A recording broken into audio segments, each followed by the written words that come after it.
A small Texas town is devastated after one of the deadliest classroom shootings in U.S. history.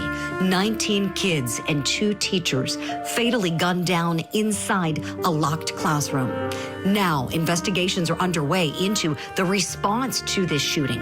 Why law enforcement didn't confront the gunman for more than an hour as anguished parents were calling for action. Tonight, the school police chief is speaking out, defending the delay. We're breaking down with our law enforcement experts what happened in Uvalde, Texas, and what can be done to prevent something so unthinkable from happening again. Good evening to you and welcome to Closing Arguments. I'm Julie Grant, in tonight for Vinnie Politan. We are focusing tonight's show on the tragic school shooting that took place 2 weeks ago in Uvalde, Texas. May 24th, an 18-year-old gunman spent around 80 minutes inside of Robb Elementary School, killing 19 kids and 2 teachers. Earlier this week, survivors testified at a congressional hearing about the horror they experienced that day. Maya Cirillo, a 4th grader, described seeing her teacher and her classmates being shot and playing dead to stay alive. We went to go hide behind my teacher's desk and behind the backpacks, and then he shot the little window. And then he went to the other classroom, and then he went, there's a door between our classrooms, and he went to there and shot my teacher and told my teacher goodnight and shot her in the head.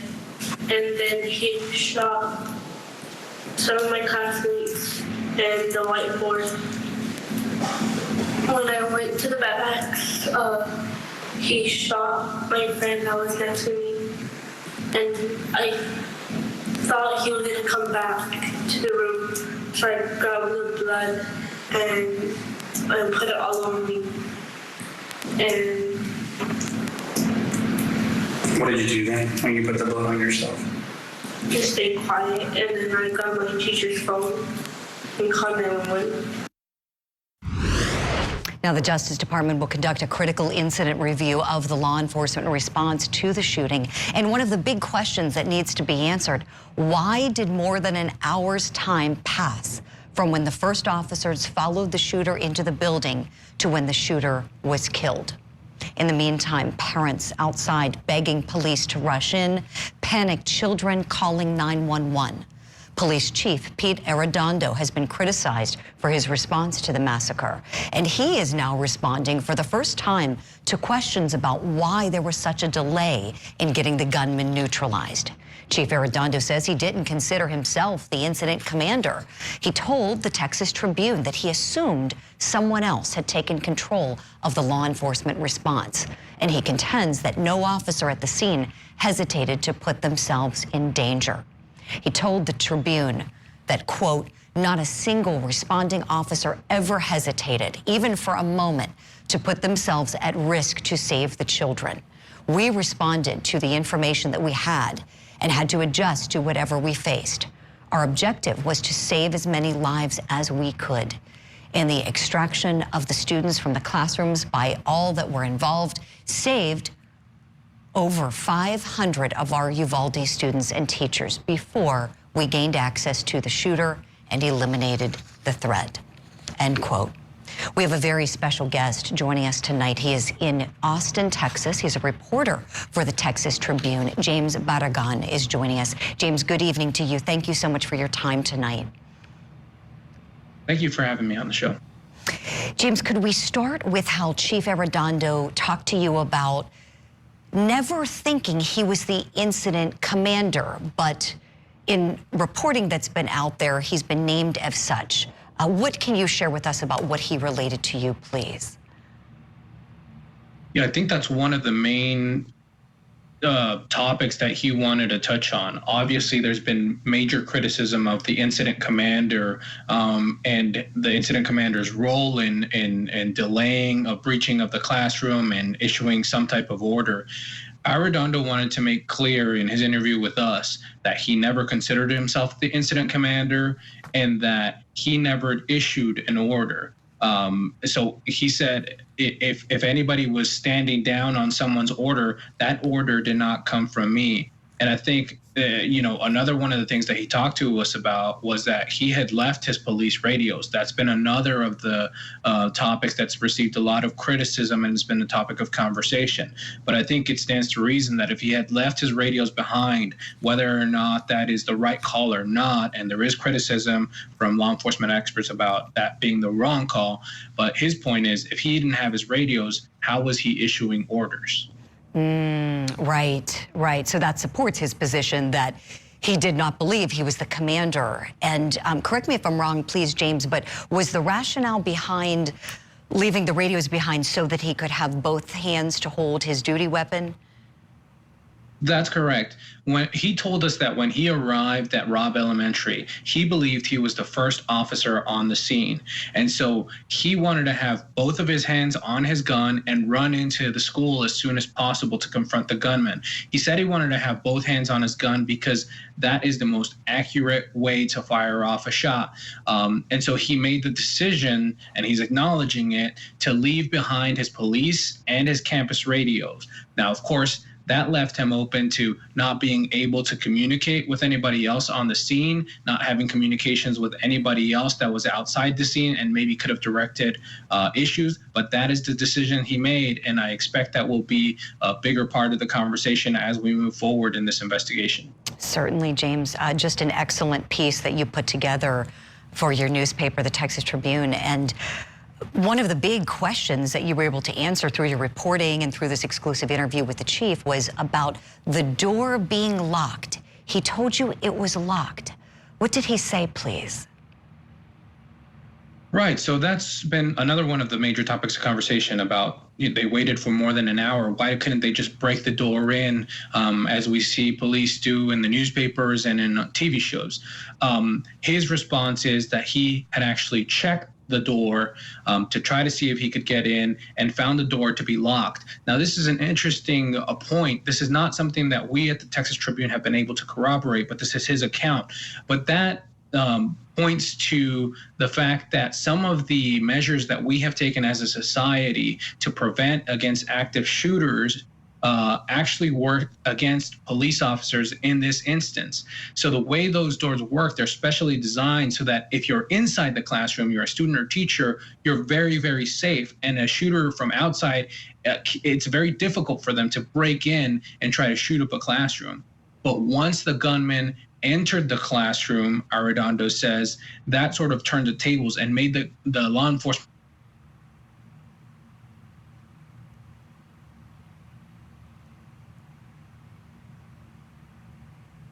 And Arredondo says that. Oh, and we just lost the last part of what you said, James. Forgive me asking you to repeat, but the signal froze, and I want our listeners to hear every bit of this because you were explaining how while that safety mechanism, that door that was so difficult to open and designed to protect those inside, could work against law enforcement in a case like this. So if you don't mind kind of picking up there because your audio dropped out. Right. So those doors are designed to keep the people inside safe. But once the gunman goes inside the classroom, then that sort of flips the table. It puts the law enforcement in the position of being outside. And so there's a gunman inside. The police don't know if there's other potential victims or potential survivors. And that's the situation that Arredondo said he was in. He said he then called for SWAT and for extraction tools and for keys to try to get inside. But that was an agonizing delay for him and the other officers, and it was a very long time until they were able to get the keys to be able to shoot the gunman. It's just so heartbreaking looking at those pictures of those babies lost here. And I know the chief told you, James, that his strategy was to save as many of those kids as possible. What did he say to that point, please? Right. So once he figured out that the door was locked and that it was going to be very difficult for them to get inside, he did call for extraction tools and keys. But while they stood there, they weren't just waiting around and doing nothing, he says. He says that the officers in the hallway made a call to get the students and teachers in the surrounding classrooms outside of the classroom where the gunman was evacuated through breaking windows. And that's the action that they took. So that's why he defends the law enforcement response and saying that they were doing the best they could with under the circumstances that they were in. And I learned through your reporting, James, that the chief himself was a graduate many years ago of Robb Elementary School, right? That's correct. He went to Robb Elementary. He's a native of Uvalde. He worked 16 years for the Uvalde Police Department. It is a very personal tragedy for him, including family members through marriage who died. One of the teachers was married to his second cousin. Another one of the teachers killed by the gunman was the wife of a school district police officer. So it's very close to him.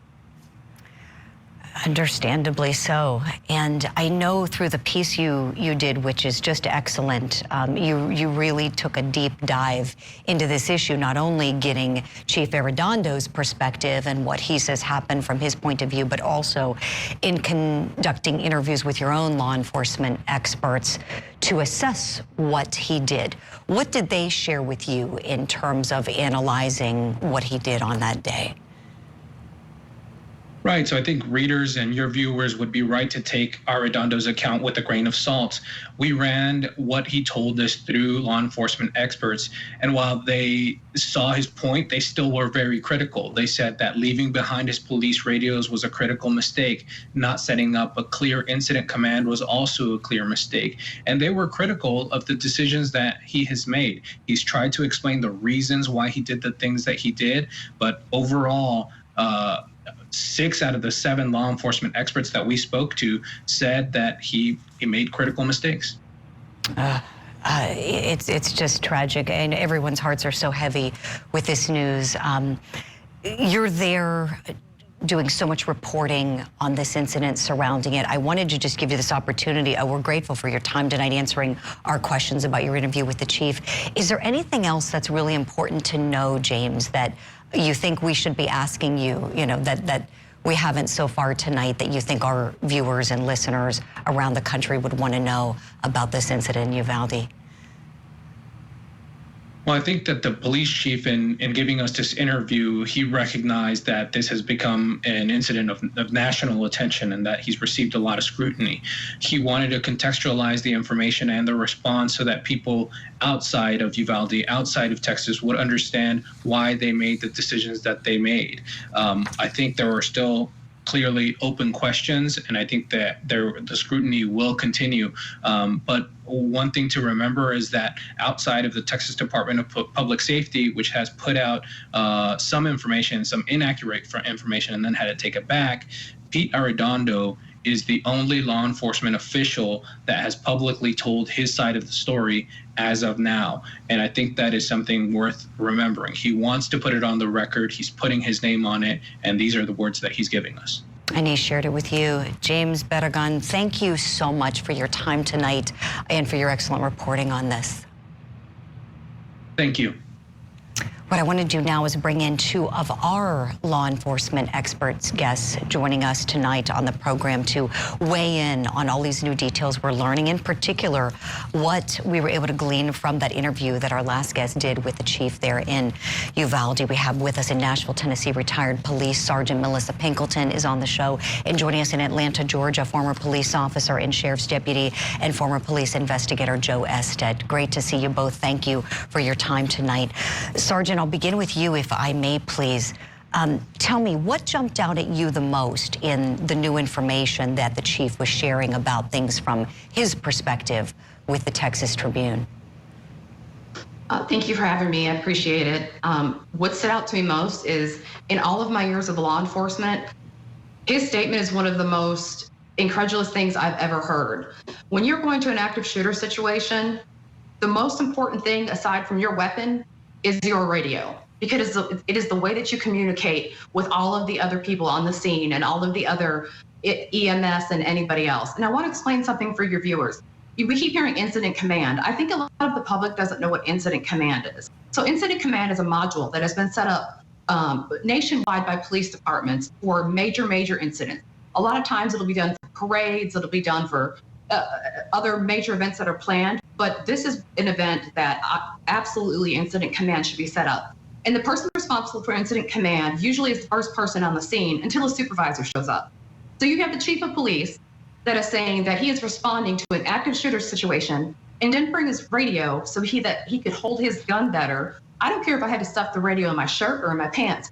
You have to bring the radio along with your weapon, because when you get there, you are command. You are responsible for that entire town, for the entire incident going on, and you need to be able to have that radio to communicate with EMS, the fire department, SWAT, negotiators. And actually, SWAT negotiators should have been an afterthought, because they should have continued to proceed and engage the shooter. So that is what I have to say about his statement. Sergeant, appreciate that. Joe Ested, I want to go to you, and with the same question, if you don't mind, please. Tell me what was jumping out at you when we heard these new details that the chief offered to the Texas Tribune.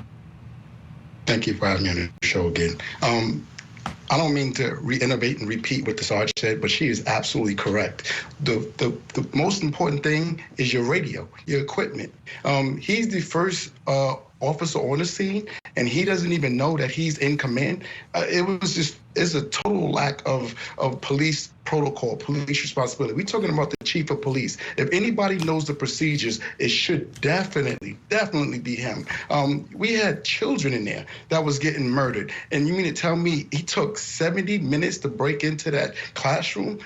It's just unacceptable. This guy has absolutely no reason to be a police chief. He shouldn't be in law enforcement. This is sad. And, I heard the reporter say that 6 out of 7 guys said that he dropped the ball. Well, that 7th guy, he needs to remove himself from law enforcement if he believes that the chief responded accordingly. There's no excuse for this. We do a lot of training on active shooting since the Sandy Hook. And you're trained to immediately find that threat and eliminate that threat.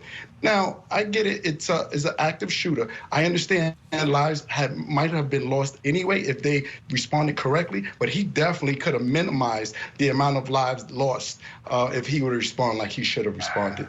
Joe Ested, Melissa Pinkleton, I'm so glad we have you both with us on the program tonight. Thank you for all of that. When we come back, we'll talk about that city council meeting that was just had in Uvalde, where community members are seeking answers, understandably so, to this horrific tragedy.